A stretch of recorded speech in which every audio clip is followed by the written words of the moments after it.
Thank you for volunteering. This training guide for the Newburgh Armory Unity Center's Dare to be a Wild Reader class will help you understand your role in supporting NAUC's wild readers.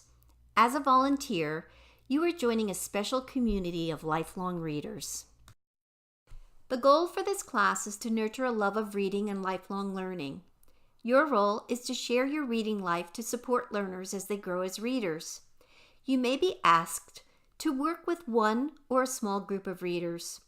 This guide will provide tips on how to help readers select books, read and talk about books with others, use reading journals as a learning tool, and learn new strategies for solving tricky words. First, let's talk about the framework for the 1-hour class. Generally, each class consists of the following activities. First, readers sign in and pick up their journals. Then, the lead class instructor greets readers and introduces the day's theme. Next, readers visit the NAUC library to select books. After that, they return to the class and everyone reads and talks about books. Readers then write in their journals to record new learning. And last is a culminating group share. We recommend arriving 10 minutes before the class begins. If another class is not in progress, introduce yourself to the instructor. As wild readers enter the class, take direction from the instructor on how you might assist with sign-in. You can greet readers and introduce yourself, or lead by example and read a book. After check-in time, the instructor will talk with readers about a theme or word to think about for the day and model a reading habit. You can model respectful listening and be ready to support the theme for the day. You may need to help a reader write ideas in his or her journal. Next, it is time to visit the NAUC library for readers to check out books. Here is a helpful guide on how to help learners choose books that are just right. It is fine if readers want to pick out challenging books, but we also want to encourage opportunities to practice with just right books or easy books for fluency. Remind learners of the 5-finger check by reading a page of a book they are considering.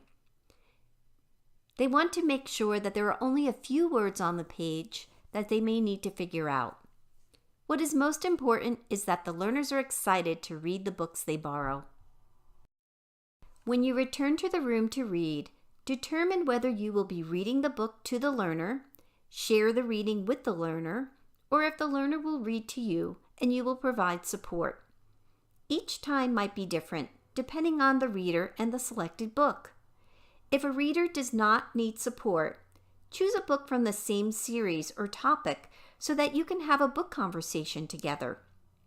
The final slides of this guide will give you strategy approaches for supporting readers when they do get stuck. Support real conversations about the books together.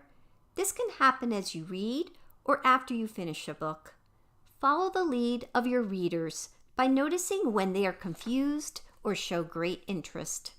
Examples of ways to initiate conversations are to make connections, ask questions, and to share ideas about what all of you think about the book or the topic.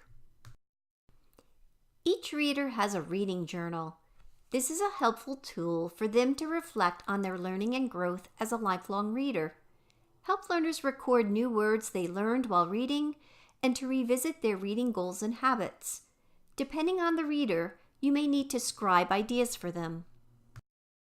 At the end of the hour, readers will have an opportunity to share ideas with each other, usually focused on the theme of the day.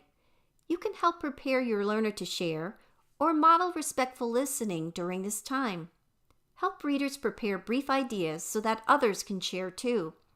They can share new words learned, how they implemented the day's theme, or something interesting from the book they read.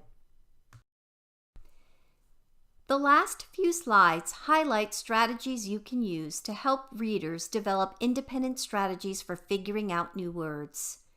These are more helpful approaches than saying, "Sound it out," to the learner. For emerging readers, have them look at the first sounds and cross-check their guess with a picture clue.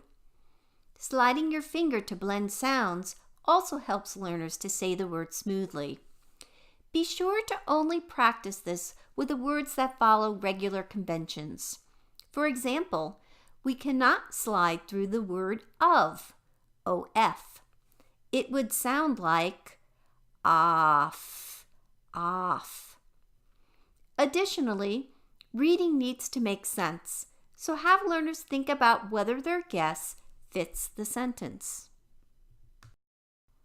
For early and transitional learners, other strategies to acquire are to read past the word to get more meaning from the sentence, look for familiar word parts, and trying a different sound that a letter or cluster can make. For example, is it long A, as in cake, or is it short A, as in cat? 3 more strategies for growing readers are to break the words into chunks, carefully look at the word to make sure all of the sounds are matching, as in kitchen, not kitten, and making sure that the sentence structure sounds like a book. He has a book instead of he have a book. The last one is particularly important with English language learners who are still figuring out the conventional structures of the English language. Thank you again for volunteering to be a part of this special community. Please reach out to us with any questions, or let us know if you would like to learn more about other opportunities to support the Newburgh Armory Unity Center.